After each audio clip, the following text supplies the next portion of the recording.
Final Cut Pro tutorial number 6. In this tutorial, we'll look at titles. Titles are another very important part of your project.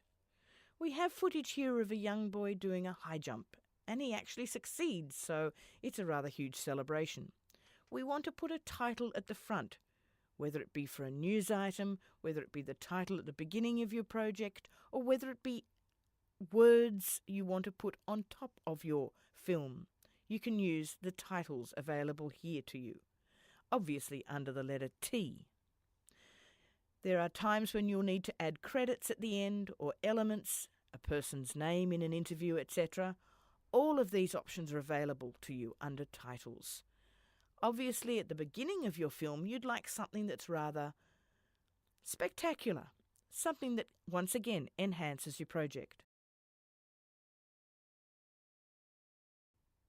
You can also see by scanning across each title, it allows you to preview it in your viewer window and gives you an idea of what it would look like if you added it to your project or placed it in front of your project. There are so many different titles to choose from. Once again, think about your project. Take into consideration the topic to ensure that you're using a title that's appropriate. When you're watching television, you can see that they use a variety of different titles to enhance the television programs, the ads, etc. that you watch.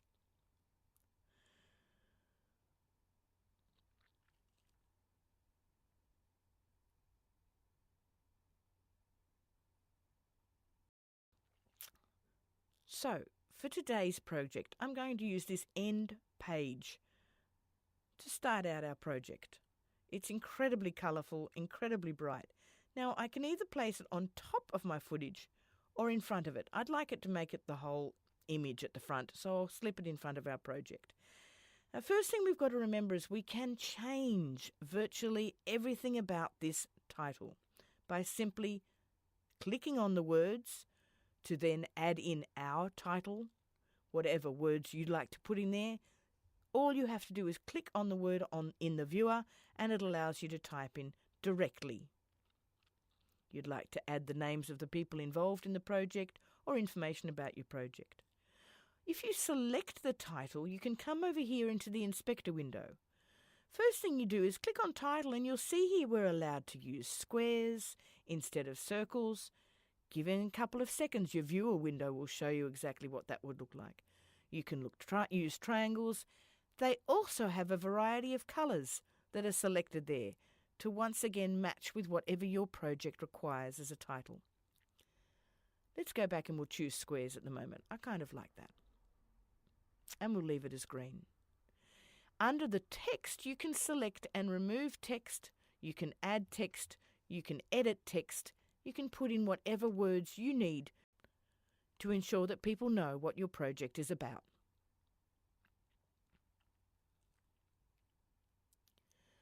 Once you've selected or typed what you want, you can then change the font.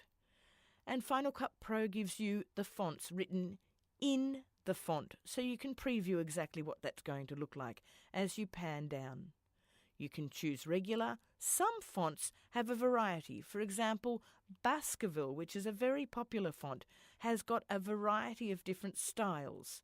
So if we choose Baskerville for a moment here, up obviously these are in alphabetical order. If we choose Baskerville, we can choose regular, italic, semi-bold, bold, semi-bold italic, and all the way through to bold italic.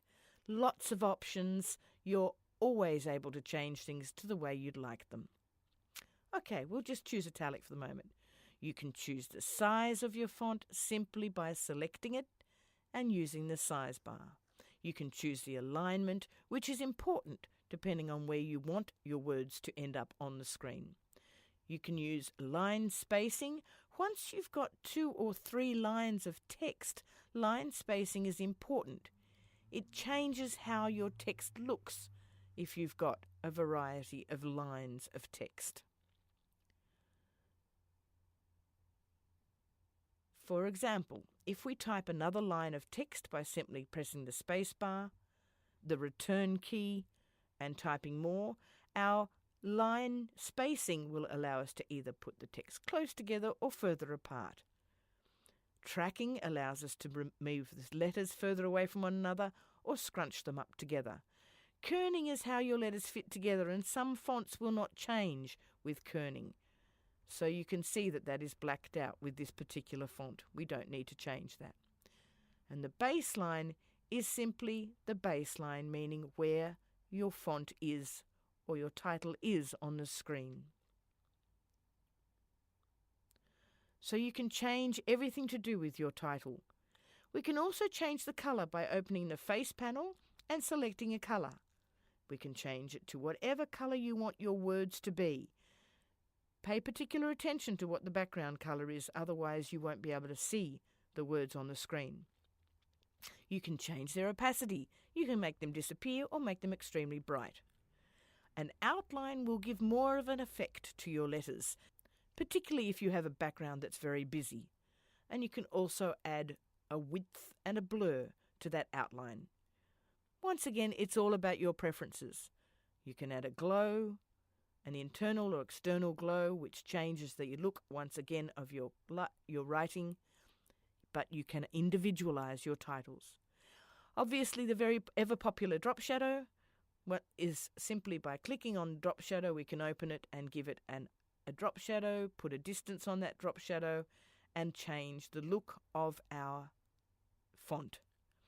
Don't be happy with just clicking and choosing one title. Make sure you go into the title and vary it. If we go to video, we can then change a variety of things about the actual video. I'm just going to show you here how we still have more options to change the colour by simply using the colour balance panel. We can actually take out a lot of the colour, which once again gives us a really cool effect with this title. We can make the shadows a bluey colour, or we can even pick, which I think in this one is really good, the mid-tones, and extract a little bit of that green from the mid-tones to give a very different look to our title. Once again, to individualise our project. Highlights can once again be changed. Have a play around with the colour so that you're happy with your final title. Saturation and exposure can both be controlled in this panel. Once you've selected the colour you want, you'll realise again that you need to render your title. And rendering can take some time, especially when you've changed a lot. So be patient and ensure that you render out. Once again, you can go back and you then have all the options to change the position of your text, transform where your title fits on your page, etc. When you're looking at the end of your project, it's always a good idea to have your credits. One of the most common ways of putting credits in is to use what's called a scrolling title. Being these in alphabetical order, we can quickly slip down to scrolling, grab that, add that on the end, and we can put on the title of people who are important. The credits must be included in terms of your producer, your camera people, your actors, etc. And that can all be done extremely quickly by using scrolling title and the inspector.